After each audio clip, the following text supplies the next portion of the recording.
Yo, 1998 Exploder? The victim says it needs shocks because it's bouncy.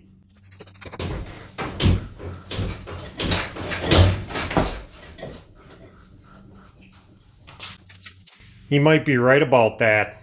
When I do shocks on these old crusty Ford Lemons, I don't bother trying to unbolt these nuts because these threads are going to be all rusted out really bad and they're almost impossible to get off. The whole shock is going to spin. Sometimes they snap off anyways. I have a 14 millimeter mid well here. You can probably get away with using a deep well, but this fits just perfect in there.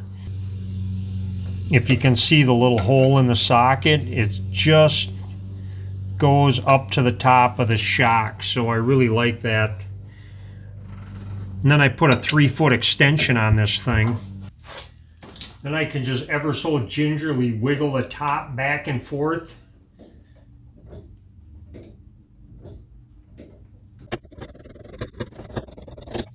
Until the nut snaps off. You don't want to try to bend it too much either, or you'll bend the shock body instead of the stud on the top. And some of these you don't have a whole lot of room to work with anyways, so you can't really move them that much. Like this side here, I have almost no room. I'm going to try to get at it anyways. See if I can get this off of here.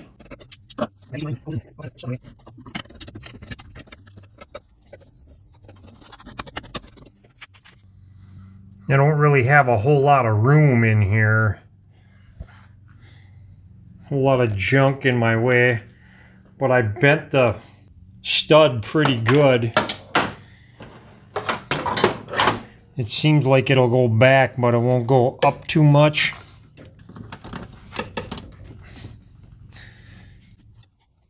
So I'm going to take my extension off. And as you can see, it's bent really good. I'm going to turn the shock like so. Try to get this at a different angle.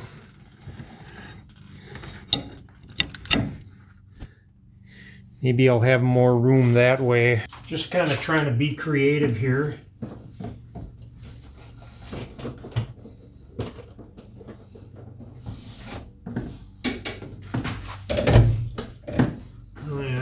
Bit more room here.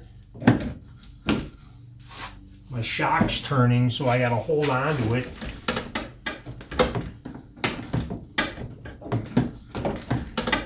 Just so long as you can feel it bending a little bit, it'll come off. Just a matter of time.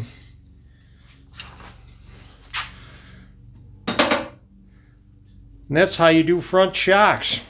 Then I got the bottom bolts to deal with. There's two of them. Looks like there's a 10 millimeter on the top. It's a bolt and a nut. Some of them got fender clips in them. I got a 13 down here.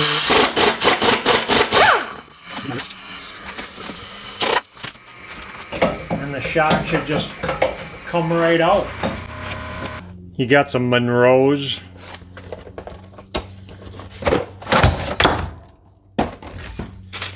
Nice enough to give me some bolts and nuts. Got some bushings, washer, bushing, and then on the top you put bushing and washer, and then the nut. Obviously, pretty self-explanatory, pretty simple job. It's so easy a caveman can do it. First thing you're going to want to do is fish this thing up here in such a way to where you can jam that stud in the hole up on top. I notice this bushing is pretty square and it's supposed to be turned a little bit. I'm just going to toss it in the vise. Give it a little tweak. That should be better. Kind of like that. Try this again. Oh yeah, that fits in there better.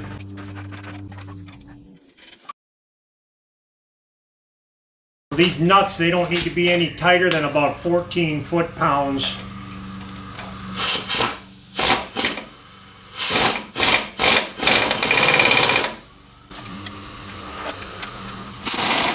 Nice thing about shocks, gravity holds them in pretty good. They don't need to be really tight. They start rattling, then you know they're too loose. Well, just like a lot of cars, the shock's too short, so I gotta let this thing down on the ground and put some weight on the tire. This bushing goes down like that, so it can sit in the pocket.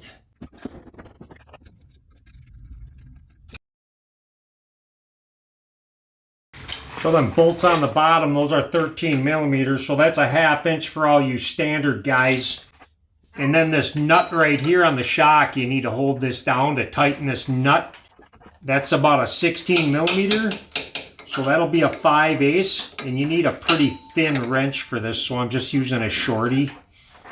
And then this 14 millimeter right here, that's a 9/16 for all of you standard guys.